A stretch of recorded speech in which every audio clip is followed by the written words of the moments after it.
Olá, meu amigo e minha amiga, sejam mais uma vez bem-vindos aqui ao nosso canal. Pessoal, como eu sempre falo, né, sobreviventes do INSS. Hoje somos sobreviventes no Brasil, não é só no INSS. Pessoal, existem falhas na perícias do INSS que são prejudiciais demais, tá? E não são divulgadas. E não é só isso, né? A gente sabe que tem tudo quanto é tipo de rolo e não é divulgado, e é sempre o segurado. Promessas de monte, vamos acabar com as filas, vamos implantar tecnologia, vamos isso, vamos aquilo, tudo no papel lindo, maravilhoso. Mas na prática, veja bem, as perícias médicas do INSS são um processo que é tudo praticamente, porque a concessão do benefício de auxílio-doença, aposentadoria por invalidez, BPC, que são os benefícios de incapacidade, eles têm que passar pela perícia para ser constatado a incapacidade para serem concedidos. O que na maioria das pessoas não sabe é que existem falhas silenciosas nesse sistema que podem prejudicar milhares de segurados. Podem não, prejudica. A falta de padronização nos critérios adotados pelos peritos. Isso é um absurdo, tá? Essa falha de falta de padronização é aquilo. Cada pessoa é tratada de um jeito. Não tem, por exemplo, todos são levados em consideração. Não, eu fui com a sua cara, eu te trato de uma maneira. Eu não gostei de você, eu acho que a sua doença é leve, eu te trato de uma maneira. O outro que eu acho que é pesada, quer dizer, não tem padrão. Essa falha estrutural afeta diretamente a justiça, a eficiência no processo, pois cada perito pode interpretar a mesma condição de saúde de forma completamente diferente, é o que eu acabei de falar. Ah, mas espera um pouquinho, as doenças não são iguais e as pessoas não são iguais. Mas a maneira de tratá-las devem ser iguais. Não importa se é uma doença leve ou se é uma doença terminal. Não importa se é um jovem ou se é um idoso. Todos são pagadores de impostos. Todos merecem respeito. O funcionário do INSS é funcionário público. Ele está ali para servir ao público, não para se servir do público. Mediante laudos particulares, exames recentes, históricos clínicos e extensos, muitos segurados são surpreendidos com pareceres contrários, que negam aí os benefícios. Isso acontece porque, na prática, o perito lá do INSS ele tem ampla autonomia para discordar de documento médico e outra, de documentos que muitas vezes são de especialistas. Especialistas em anos, em estudo, em conhecimento. E eles passam por cima, fingem que nem existiu.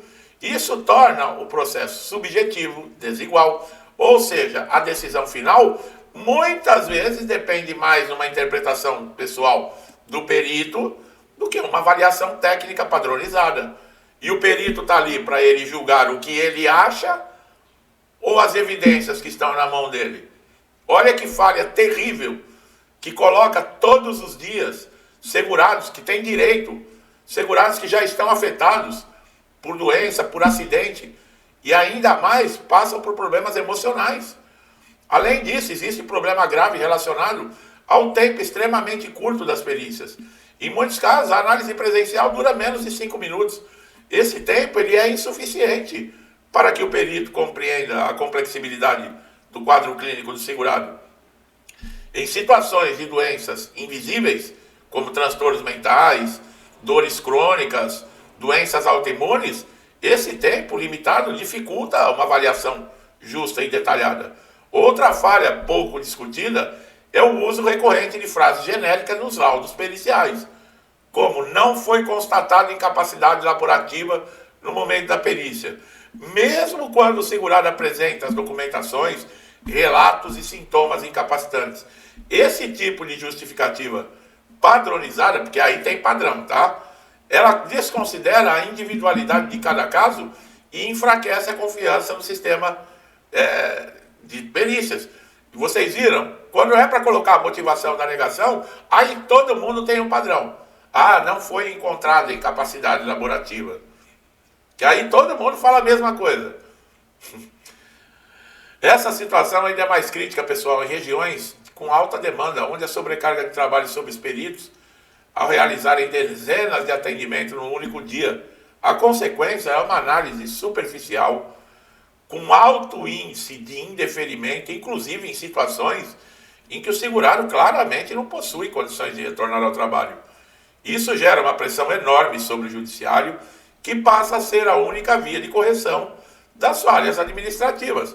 Um dos pontos mais problemáticos é que o INSS ele não adota um sistema, por exemplo, de uma segunda opinião médica. Quando o segurado é negado por um perito, ele não tem a possibilidade, por exemplo, de passar por uma nova perícia com outro profissional antes de recorrer à justiça. Isso limita o direito do contraditório, da ampla defesa, dentro da própria esfera administrativa do INSS, forçando o quê? Ações judiciais. Há também aí o descompasso da realidade, né, do trabalhador informal. Os critérios utilizados por esses peritos. Muitos peritos exigem provas materiais de que o segurado está incapacitado para atividades específicas, mas não levam em conta, por exemplo, trabalhadores informais e autônomos, como diaristas, vendedores ambulantes, agricultores. Nem sempre essas pessoas têm acesso a exames, a atestados detalhados, e a ausência dessa documentação ela não pode ser usada como um critério absoluto para dizer se está incapacitado ou não. E o exame ali, o toque, isso não quer dizer nada? É a mesma coisa que você chegar numa consulta médica, seja no SUS, no convênio, em qualquer lugar, você for falar para o médico o teu problema, ele fala, não precisa falar nada, não. E aí ele fica olhando, escreve alguma coisinha e te manda sair da sala. É assim que funcionam as perícias do INSS. Isso se chama perícia? Isso para mim pode ter qualquer nome, menos perícia. Perícia, o que é? É detalhamento, perícia é examinar, perícia é verificar condições, é diagnosticar, isso é perícia. O que é feito no INSS não é perícia. Outra fala que a maioria, né, das perícias realizadas por profissionais de medicina generalistas, sem especialização de condições alegadas pelo segurado. Quer dizer, não é um perito especialista na área, desculpa, em que o segurado tem o problema. Então o que acontece? Um clínico geral avaliando uma doença neurológica ou psiquiátrica. Tá, desculpa aí, pessoal. Exemplo, pode não ter conhecimento necessário para uma análise técnica aprofundada, o que vai comprometer diretamente o resultado. Ué, mas tá dizendo que o clínico geral ele não é médico? Não, ele é médico, mas ele não é especialista na área.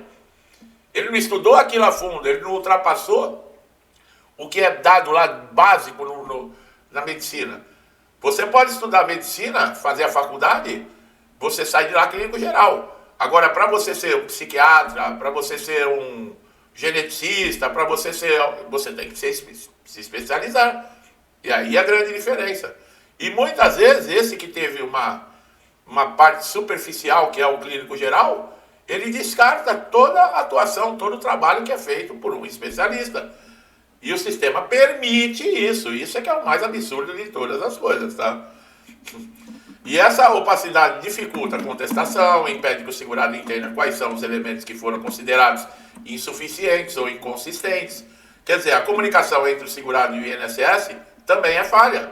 Muitos não sabem se tem direito a recorrer, a entrar com recurso, se pode ir para a justiça ou não.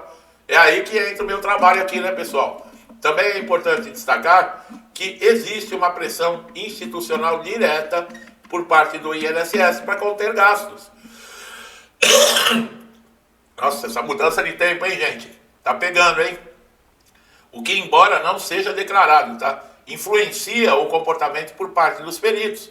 O corte de benefício muitas vezes é incentivado como forma de economia. Olha o absurdo para os cofres públicos, o que compromete a imparcialidade das avaliações. E meter a mão sem autorização no dinheiro de segurados, de aposentados e pensionistas, também, isso também é para a economia do INSS. Há denúncias recorrentes de segurados que tiveram perícias encerradas sem sequer serem examinados adequadamente. Mas isso aí você pode colocar, 80% das perícias são assim. Alegam que o perito apenas olhou, fez uma ou duas perguntas quando faz, né? E concluiu o atendimento. Isso demonstra descaso inaceitável com a dignidade de qualquer pessoa. Outro ponto grave é a ausência de fiscalização independente sobre o trabalho desses peritos. Eu já cansei de falar sobre isso. O perito lá no INSS ele é considerado Deus. O que ele fala, acabou. É a verdade, e acabou. Não tem ninguém para contestar, não tem ninguém acima dele, não é à toa que ele trata as pessoas, né, que infelizmente ele pega muita gente que não sabe, né, os direitos que tem e os limites até onde esse cara pode chegar, esse perito pode chegar com você e acaba abusando. Até que ele pega alguém que conheça, né? E eu não estou falando a questão de violência, até que ele pega alguém que conheça os seus direitos.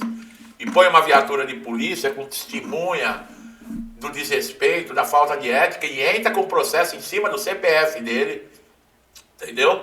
Pede danos morais, danos materiais, arregaça a vida do cara, que aí o caldo entorta. Né? Mas quando ele pega aquelas pessoas humildes, coitadas, que não tem informação, aí eles deitam e rola mesmo. Eles se acham que são os deuses do Olimpo. E não tem uma fiscalização séria, né? Que não tem fiscalização nem para saber se estão metendo a mão no dinheiro que não foi autorizado. Vocês imaginam se vai ter fiscalização para perito do INSS, né? Bom, esses impactos, tanto se fala em impacto social, injustiça social, isso e aquilo, só que esses caras que ficam discursando essa justiça social são os que menos interessados estão em fazer justiça, porque eles ganham milhões em cima dessa conversinha. E tem gente que ainda cai nesse papo. Bom, famílias que estão sem renda no INSS, pessoal, procurem um advogado, existe a Defensoria Pública, entre com ação na Justiça. Nós temos vídeos aqui no canal que eu oriento tudo, tá? Você que tem interesse em assistir. Eu faço a minha parte, em trazer aqui o conteúdo. Agora tem gente que, eu não tenho paciência, mas tem paciência de ficar perdendo tempo de assistir um BBB da vida na rede de esgoto, 2, 3 horas, aprendendo sacanagem, safadeza, trairagem, pilantragem, tudo que não presta, aí tem paciência. Agora 10, 15 minutos para garantir uma renda na sua casa, pelo menos pro básico, aí você não tem paciência. A escolha é de cada um. Meu amigo e minha amiga, infelizmente isso acontece, é verdade, pessoal, que eu estou falando, tá? Meu amigo e minha amiga que estão chegando a primeira vez aqui no canal, aproveite todos os conteúdos, tá? Não paga nada não, é de graça, viu, pessoal? E quem ganha com isso é você, viu? É você. Tá? Então, se gostou do trabalho, não deixe de se inscrever, ative o sininho para todas as notificações, porque o YouTube não está entregando vídeo para todo mundo, não. Se não tiver assim, pode ser que você perca algum conteúdo.